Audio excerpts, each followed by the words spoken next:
Olá, meu nome é Igor, sou estudante de licenciatura em Química no Departamento de Química da UFV e hoje eu vou apresentar o trabalho Tabela Periódica, uma análise morfológica, que foi escrito por mim com orientação do professor Emeric Michel de Souza. Para falar de tabela periódica, nós precisamos falar do átomo, né? E as primeiras ideias de átomo surgiram na Grécia Antiga através de questionamentos de dois filósofos, Demócrito e Leucipo. Eles acreditavam que haveria uma partícula fundamental, indivisível e indestrutível, que seria responsável por compor toda a matéria. O conceito de átomo mudou muito ao longo dos séculos. Hoje entende-se que ele é apenas a menor partícula capaz de identificar matéria, e não a menor de fato. De acordo com a IUPAC, existem duas definições de elemento químico. A primeira seria um grupo de átomos com o mesmo número de prótons em seu núcleo, e a segunda seria uma substância química pura formada por esses átomos.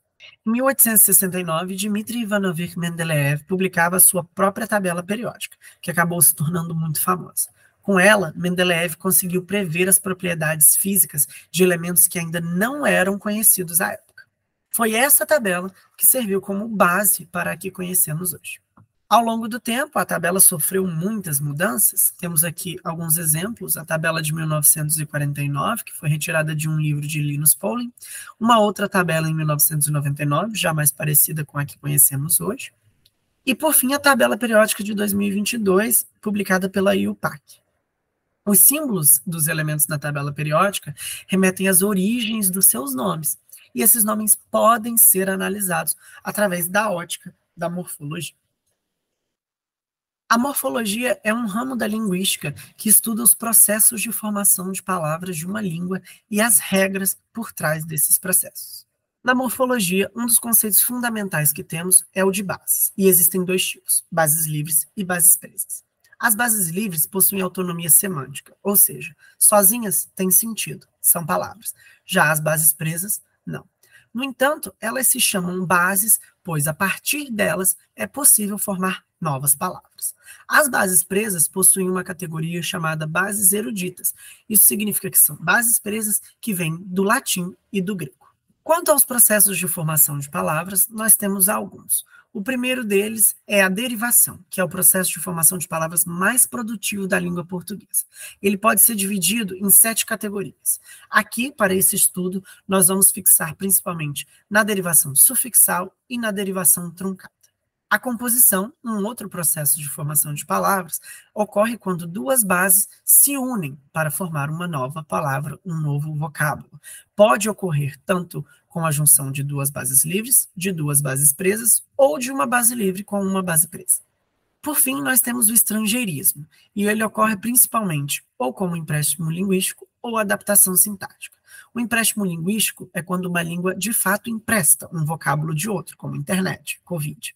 Já a adaptação sintática é quando o empréstimo é acompanhado de uma adaptação da palavra, para que ela se assemelhe com outras da língua que a emprestou. A tradução literal se baseia no seguinte fato: sabe-se que determinada palavra do português, nesse caso o nome de um elemento, tem uma raiz etimológica em uma outra determinada palavra, mas elas não possuem semelhança gráfica, ou seja, que mostre que enxofre, neste caso, veio de sulfur.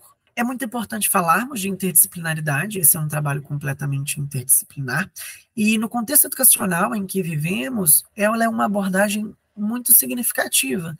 Na nossa vida, no cotidiano, a maioria dos problemas que resolvemos envolve uma abordagem interdisciplinar. A metodologia desse trabalho foi relativamente simples. Primeiro foi feita uma listagem dos elementos, em seguida uma revisão da literatura, tanto da raiz etimológica dos nomes dos elementos, quanto dos processos que puderam dar origem ao nome daquele elemento.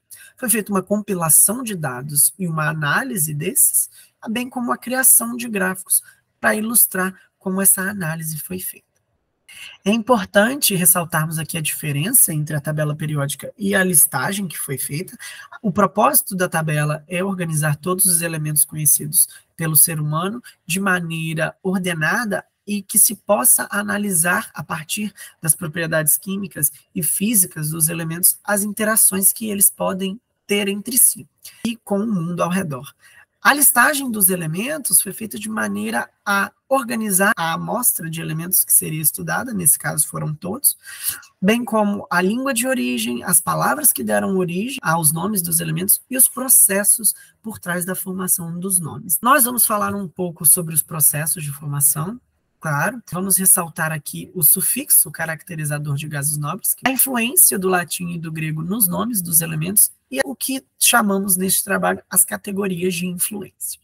Bom, aqui nesse gráfico nós temos os 4 processos de formação de palavras que deram origem a nomes na tabela periódica. Nós vamos tratar de cada um deles individualmente. Em primeiro lugar, a derivação sufixal, com 52,5% dos nomes tendo sido formados através desse processo. Ela ocorre quando uma base se une a um sufixo. E aqui nós temos uns exemplos. Lítio, por exemplo, a palavra de origem litos se uniu ao sufixo io, dando origem à palavra lítio. Vamos levar em consideração aqui o exemplo do neônio, pois ele traz um fenômeno que foi identificado e que é muito interessante. Então, neônio é formado a partir da base grega neos, com o sufixo ônio, formando neon. Por que o exemplo do neônio é muito importante? Porque aqui nós temos o sufixo identificador de gases nobres, que é o ônio. Todos os gases nobres recebem esse sufixo, com exceção do L e do radônio. No caso do radônio, a base já possuía um ON, apesar de aparentar, não houve a sufixação do ônio, e sim do io. O estrangeirismo é responsável por 39,8% dos nomes, ele é muito comum em elementos conhecidos desde a antiguidade, e na tabela ele ocorre de 2 maneiras, como a adaptação sintática, como é o exemplo do fósforo, e a tradução literal, que discutimos anteriormente, que seria o caso do enxofre. A composição está por trás de 5,1% dos nomes da tabela. Ela acontece quando 2 bases se unem para formar uma palavra, e na tabela periódica, todas as composições ocorreram através da união de bases presas eruditas gregas. A derivação truncada compreende a formação de 2,5% dos nomes dos elementos da tabela, e ela ocorre de 2 maneiras. A derivação truncada estrutural ocorre quando há um corte ordenado na palavra de origem. Níquel, por exemplo, que era Kupfer-Nickel, houve a perda da parte Kupfer da palavra, sobrando apenas níquel. E a derivação truncada não estrutural é quando o corte aparenta ser mais aleatório. Então, nós temos o exemplo do térbio, que veio de itérbio quando perdeu o i, e érbio, que pode ter vindo de itérbio ao perder it, ou térbio ao perder t. Então, como podemos ver, na derivação truncada estrutural ocorre uma perda mais ordenada, enquanto na não estrutural ocorre a perda apenas de uma letra, por exemplo. Bom, as categorias de influência são as razões por trás da nomeação dos elementos, e elas compreendem tradução literal, homenagem, localidade e característica. A categoria localidade indica que o nome do elemento vem do local que possibilitou a sua descoberta. A categoria característica indica que o elemento recebeu seu nome a partir de suas características físicas ou químicas. A categoria homenagem indica os elementos que foram nomeados em homenagem a alguém ou a algum lugar. E, por fim, a tradução literal, que considera que o nome do elemento é uma tradução literal da palavra que o originou. Nas categorias de influência, é importante falarmos da vila de Ytterbier. Teve grande influência na história da tabela periódica. 7 elementos foram descobertos a partir de amostras minerais de lá, e 4 deles foram nomeados em homenagem a essa vila.